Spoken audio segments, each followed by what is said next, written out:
Godwin John ministries வழங்கும் தினம் ஒரு சத்திய வார்த்தை.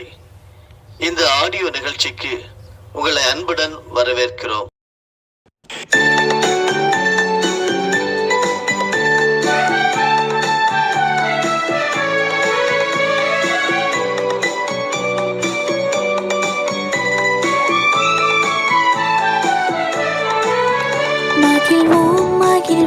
தினமாக மகிழ்வோம், இயேசுராஜன் நம் சொந்தமாயினார். இந்த பாடலத்தின் சொந்தக்காரர் அவர், இந்த உள்ளத்தின் சொந்தமானார். ஆனந்தமே பரமானந்தமே, இது மாபெரும் பாக்கியமே. இந்த பாடலத்தின் சொந்தக்காரர் அவர், இந்த உள்ளத்தின் சொந்தமானார்.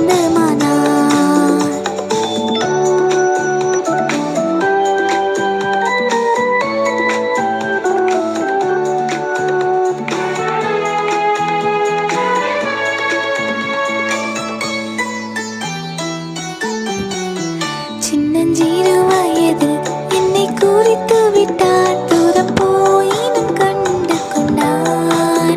தமது ஜீவனை எனக்கும் அளித்து ஜீவன் பெற்றுக்கொள் என்று உரைத்தார். ஆனந்தமே பரமானந்தமே, இது மாபெரும் பாக்கியமே. இந்த பாடலத்தின் சொந்தக்காரர் அவர், இந்த உள்ளத்தின் சொந்தமானார்.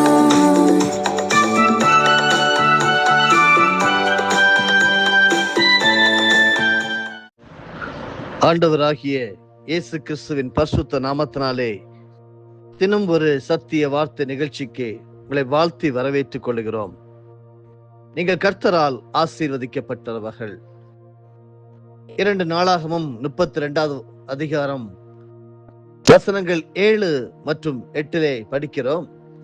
நீங்கள் திடன் கொண்டு தைரியமாயிருங்கள், அசீரிய ராஜாவுக்கும் அவனோடு இருக்கிற ஏராளமான கூட்டத்திற்கும் பயப்படாமலும் கலங்காமலும் இருங்கள். அவனோடு இருக்கிறவர்களை பார்க்கிலும் நம்மோடு இருக்கிறவர்கள் அதிகம். அவனோடு இருக்கிறது மாம்ச புயம், நமக்கு துணை நின்று நம்முடைய யுத்தங்களை நடத்த நம்மோடு இருக்கிறவர் நம்முடைய தேவனாகிய கர்த்தர்தானே என்று சொல்லி அவர்களை தேற்றினான். யூதாவின் ராஜாவாகிய எசேக்கியா சொன்ன இந்த வார்த்தைகளின் மேல் ஜனங்கள் நம்பிக்கை வைத்தார்கள். ஆமேன். பரலோக தகப்பனே, ஆண்டவராகிய இயேசு கிறிஸ்துவின் பரிசுத்த நாமத்தினாலும் பரிசுத்த ஆவியானவருடைய துணையோடும் உம்மிடம் வந்து நிற்கிறோம். இந்த நாளை வாழ்நாளோடு இணைத்து தந்த ஒரு ஆசீர்வாதமான நாளுக்காக உமக்கு ஸ்தோத்திரம். நாங்கள் திடன் கொண்டு தைரியமா இருக்கத்தக்கதாக, எங்களுக்கு விரோதமாக இருக்கக்கூடிய யாராவது இருப்பார்களானால் அப்படிப்பட்ட ஏராளமான கூட்டத்திற்கு பயப்படாமலும் கலங்காமலும் இருக்கும்படியாக, ஏனென்றால் அவர்களோடு இருக்கிறவர்களை பார்க்கிலும் எங்களோடு இருக்கிறவர் பெரியவர் என்று சொல்லி உண்மையில் நம்பிக்கை கொண்டு ஜெபிக்கிறோம். என்னோடு இணைந்து ஜெபித்துக் கொண்டிருக்கிற ஒவ்வொரு பரிசுத்தவான்களிலும் கர்த்தருடைய பூரண பிரசன்னம் ஒவ்வொருவரோடும் நிறைப்பதாக என்று சொல்லி ஜெபிக்கிறேன். கேட்கிற சத்தியங்கள் எங்களுக்கு ஆசீர்வாதமாக, உடைய நாமத்துக்கு மகிமையாக இருக்க எங்களை அர்ப்பணிக்கிறோம். நீர் மாத்திரமே மகிமைப்படும். இயேசு கிறிஸ்துவின் மூலமே ஜெபிக்கிறேன் பிதாவே, ஆமேன். இன்றைக்குரிய தியானத்தின் தலைப்பு, உயிர்த்தெழுந்த கிறிஸ்துவின் 7 கேள்விகள். வெளிப்படுத்தின விசேஷம் 1வது அதிகாரம் வசனங்கள் 17 மற்றும் 18 சொல்லுகிறது, அவர் தம்முடைய வலது கரத்தை என்மேல் வைத்து என்னை நோக்கி, பயப்படாதே, நான் முந்தினவரும் பிந்தினவரும் உயிர் உள்ளவருமாயிருக்கிறேன். மரித்தேன், ஆனாலும் இதோ சதா காலங்களிலும் உயிரோடு இருக்கிறேன். ஆமேன். நான் மரணத்திற்கும் பாதாளத்திற்கும் உரிய திறவுகோல்களை உடையவராய் இருக்கிறேன். உயிர்த்தெழுந்த கிறிஸ்துவின் 7 கேள்விகள் என்ன என்ன என்கிறதை ஆழமாக இன்றைக்கும் நாளையும் தியானிப்போமா? மரணத்தை ஜெயமாக விழுங்கிய இயேசு கிறிஸ்து உயிரோடு இருக்கிறார். அதுதான் கிறிஸ்தவர்களின் நம்பிக்கை, ஒரு நற்செய்தி. பாதாளத்தை வென்ற இயேசு கிறிஸ்து உயிரோடு இருக்கிறார். மரணத்தின் அதிபதியான பிசாசின் தலையை நசுக்கினவர் உயிரோடு இருக்கிறார். உங்களுக்கு அற்புதங்களையும் அதிசயங்களையும் செய்கிறவர் உயிரோடு இருக்கிறார். உங்களுக்காக பிதாவின் வலது பார்சத்தில் பரிந்து பேசுகிறவர் உயிரோடு இருக்கிறார். மார்க்கு 16 அதிகாரம் வசனம் 11 தேவதூதர்கள் கூறினார்கள், அவர் உயிரோடு இருக்கிறார். எம்மா ஊருக்கு போன சீஷர்கள் சொன்னார்கள், அவர் உயிரோடு இருக்கிறார். லூக்கா 24 வசனம் 34 அவரை கல்லறையிலே பார்க்க சென்ற ஸ்திரீகள் சொன்னார்கள், அவர் உயிரோடு இருக்கிறார்.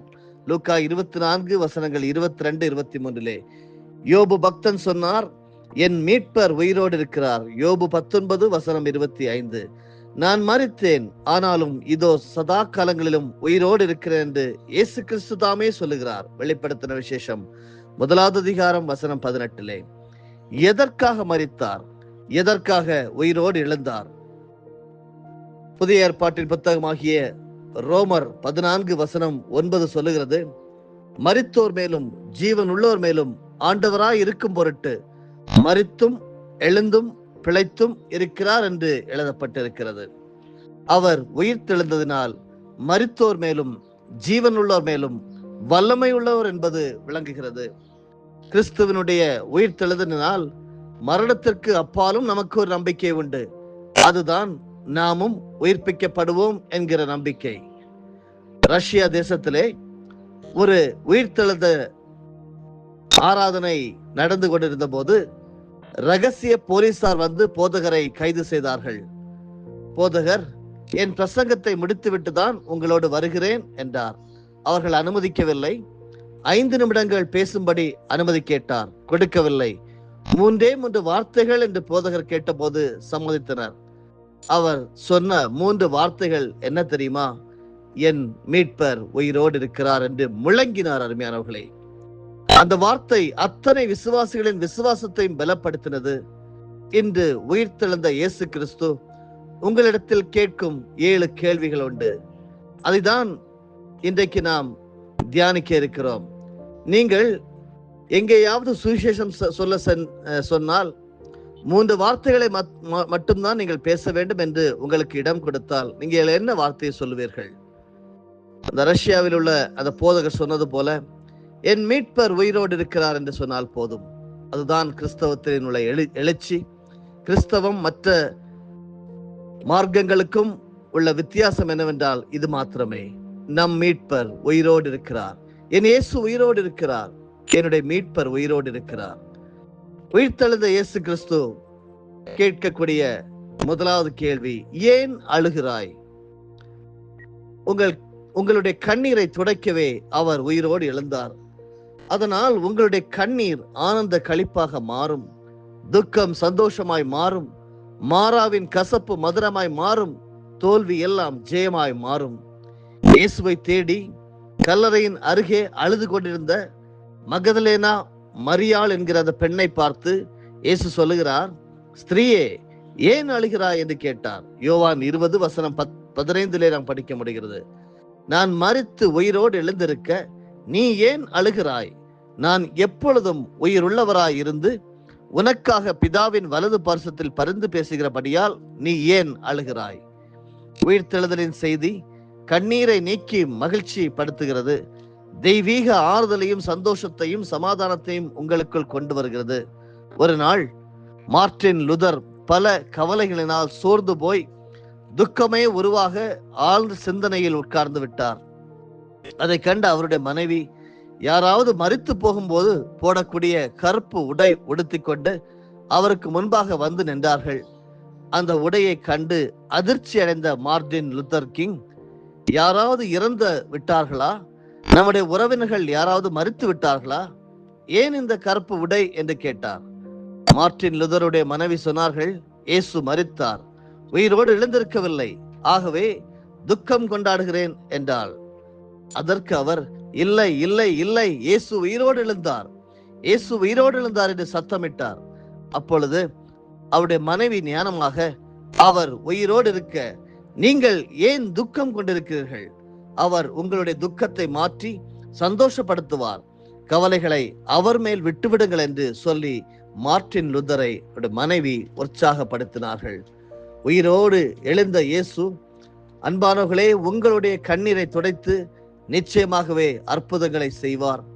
அவர் பாடுபட்ட பின்பு 40 நாளளவும் அப்போஸ்தலருக்கு தரிசனமாகி தேவனுடைய ராஜ்யத்திற்குரியவைகளை அவர்களுடனே பேசி அநேகம் தெளிவான தங்களினாலே அவர்களுக்கு தம்மை உயிரோடு இருக்கிறவராக காண்பித்தார் என்று புதிய ஏற்பாட்டின் அப்போஸ்தலருடைய நடபடிகள் 1 அதிகாரம் வசனம் 3 படிக்கிறோம் அல்லவா? இரண்டாவதாக உயிர்த்தெழுந்த கிறிஸ்து உங்களோடும் என்னோடும் கேட்கிற கேள்வி, யாரை தேடுகிறாய்? கல்லறையிலே வைக்கப்பட்ட இயேசுவை தேடிக்கொண்டு நின்ற மகதலேனா மரியாளை பார்த்து ஆண்டவர் கேட்ட இரண்டாவது கேள்வி, யாரை தேடுகிறாய் என்பதாகும். உயிர்த்தெழுந்த இயேசுவை கல்லறையிலே காண முடியாது. இன்றைக்கும் அநேகர் அவரை தவறான இடங்களில் தேடுகிறார்கள். சாஸ்திரிகள் அவரை ஏரோதின் அரண்மனையிலே தேடினார்கள். அவர் உயிரோடு எழுந்து இன்றைக்கு நம் உள்ளங்களில் வாழ்கிறார், உங்களுக்குள் வாழ்கிறார், எனக்குள் வாழ்கிறார். நம்மையே தம்முடைய ஆலயமாக வாசஸ்தலமாக கொண்டிருக்கிறார். ஜீவனுள்ள தேவனை மரித்தோர் மத்தியிலே தேடலாமா? கூடாதே. 1 நாளாகமம் 28 அதிகாரம் 9 வசனத்திலே படிக்கிறோம், அவரை முழு இருதயத்தோடும் தேடினால் நிச்சயமாகவே அவரை கண்டுபிடிக்க முடியும். காரணம், அவர் உயிரோடு இருக்கிறார். என் குமாரனாகிய சாலமோனே, நீ அவரை தேடினால் உனக்கு தென்படுவார். நீ அவரை விட்டுவிட்டால் அவர் உன்னை என்றைக்கும் கைவிடுவார் என்று தன்னுடைய தந்தையாகிய தாவீது சாலமோனை பார்த்து சொன்ன ஒரு வார்த்தையை நாம் படிக்கிறோம். அன்பானவர்களே, இது கர்த்தரை தேடுகிற காலம். அவரோடு தனித்து செலவிட நேரம் ஒதுக்க வேண்டிய தருணம். தேவனிடத்தில் சேருங்கள், அப்பொழுது அவர் உங்களிடத்தில் சேருவார் என்று யாக்கோபு பக்தன் தன்னுடைய 4 அதிகாரத்தின் 8 வசனத்திலே எழுதியிருக்கிறார். நீங்கள் கர்த்தரோடு இருந்தால் அவர் உங்களோடு இருப்பார். நீங்கள் அவரை தேடினால் உங்களுக்கு வெளிப்படுவார். அவரை விட்டீர்களாகில் அவர் உங்களை விட்டு விடுவார் என்று நமக்கு 2 நாளாகமும் 15 அதிகாரம் வசனம் 2 தரப்பட்டிருக்கிறது. உயிர்த்தெழுந்த இயேசுவை ஒருபோதும் கல்லறையிலே தேடாதிருங்கள், ஜெபத்திலே தேடுங்கள், முழு இருதயத்தோடும் தேடுங்கள், உபவாசத்தோடு தேடுங்கள், கண்டடையத்தக்க சமயத்தில் தேடுங்கள். ஏசாயா 55 வசனம் 6. நீதிமொழிகள் 8:17 சொல்லுகிறது, அதிகாலையில் அவரை தேடுங்கள் என்று. யோவான் 20:15 சொல்லுகிறது, கண்ணீரோடு தேடுங்கள் என்று. நறுங்கொண்ட இருதயத்தோடு தேடுங்கள் என்று. தேடுங்கள், அப்பொழுது கண்டடைவீர்கள் என்பது கர்த்தருடைய வாக்கு தத்தம். மத்தேயு 7 அதிகாரம் வசனம் 7 வசனத்திலும் கூட, லூக்கா 11 வசனம் 9 நாம் இதை படிக்க முடிகிறது. ஆங்கில மொழிபெயர்ப்பிலே கர்த்தரை தேடிக்கொண்டே இருங்கள், அப்பொழுது நிச்சயமாகவே கண்டுபிடித்து விடுவீர்கள் என்று எழுதியிருக்கிறது. மூன்றாவதாக உயிர்த்தெழுந்த கிறிஸ்துவின் கேள்வி என்னவென்றால், நீங்கள் ஒருவருக்கு ஒருவர் சொல்லிக் கொள்கிற காரியங்கள் என்ன? இயேசு கிறிஸ்து உயிர்த்தெழுந்த தினத்தின் அன்று மாலை வேளையிலே எருசலேமுக்கு 7 அல்லது 8 மைல் தூரமான எம்மாவு என்னும் கிராமத்திற்கு 2 சீஷர்கள் நடந்து போனார்கள். இயேசுதாமே அவர்களுடனே நடந்து போனார். ஆனாலும் அவரை அறியாதபடிக்கு அவர்களுடைய கண்கள் மறைக்கப்பட்டிருந்தது. அப்பொழுது அவர் அவர்களை நோக்கி, நீங்கள் துக்க முகமுள்ளவர்களாய் வழி நடந்து ஒருவருக்கு ஒருவர் சொல்லிக் கொள்கிற காரியங்கள் என்னவென்று கேட்டார். லூக்கா 24 வசனம் 17 படிக்கிறோம். அப்பொழுது அவர்களில் ஒருவன், நசரேயனாகிய இயேசுவை குறித்தவைகளே, அவர் தேவனுக்கு முன்பாகவும் ஜனங்கள் எல்லாருக்கும் முன்பாகவும் செய்கையிலும் வாக்கிலும் வல்லமையுள்ள தீர்க்கதரிசியாய் இருந்தார். நம்முடைய பிரதான ஆசாரியரும் அதிகாரிகளும் அவரை மரண ஆக்கினைக்கு உட்படுத்தி சிலுவையில் அறைந்தார்கள். அவரே இஸ்ரவேலை மீட்டு ரட்சிப்பவர் என்று நாங்கள் நம்பியிருந்தோம். இவைகள் சம்பவித்து இன்று 3 நாளாகிறது என்றான். லூக்கா 24 வசனங்கள் 19 முதல் 21 வரையிலும் படிக்கிறோம்.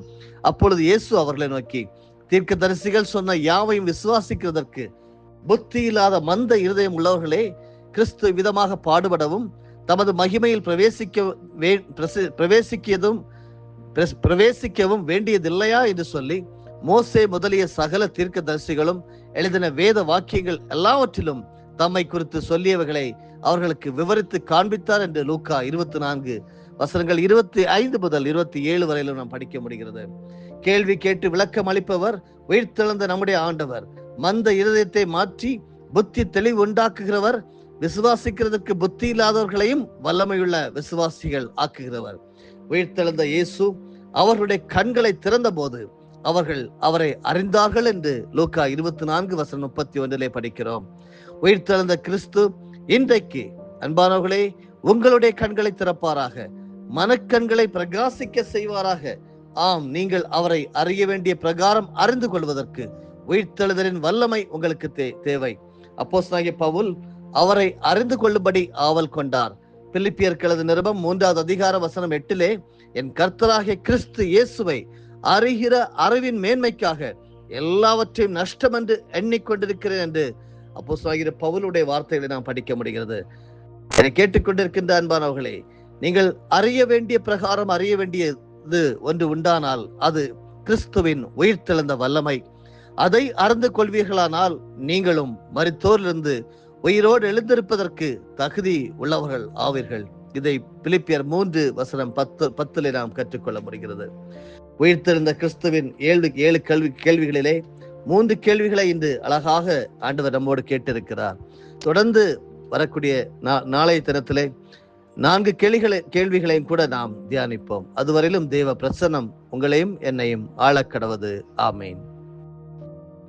ஜெபிக்கிறோம். தகப்பனே, உம்மை தேடி வந்திருக்கிறோம். ஆத்தும நேசரே, மணவாளனே, உயிர்த்தெழுந்த கிறிஸ்துவே, எங்களோடு இருப்பேன் என்று சொல்லி இருக்கிறவரே, உங்களுடைய மகிமையை நாங்கள் ஒவ்வொரு நாளும் உணர உதவி செய்வீராக. எங்களுக்கு கர்த்தர் என்று பரிசுத்த ஆவியானவர் மூலமாக கற்றுத்தந்த உயிர்த்தெழுந்த கிறிஸ்து எங்களோடு கேள்வி கேட்டுக்கொண்டிருக்கிற ஏன் அழுகிறாய், யாரை தேடுகிறாய், நீங்கள் ஒருவருக்கு ஒருவர் சொல்லிக் கொள்ளுகிற காரியங்கள் என்ன என்று அழகாக போதித்து தந்தீங்க. ஸ்தோத்திரம்.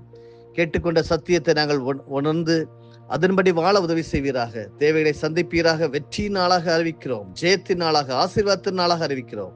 இயேசு கிறிஸ்துவின் மூலமே ஜெயம் எடுக்கிறோம். ஜீவனுள்ள நல்ல பிதாவே, ஆமேன்.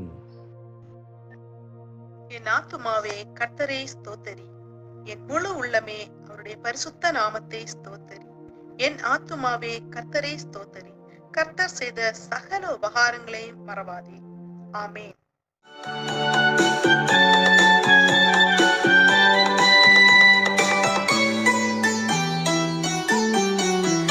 இந்த சூழல்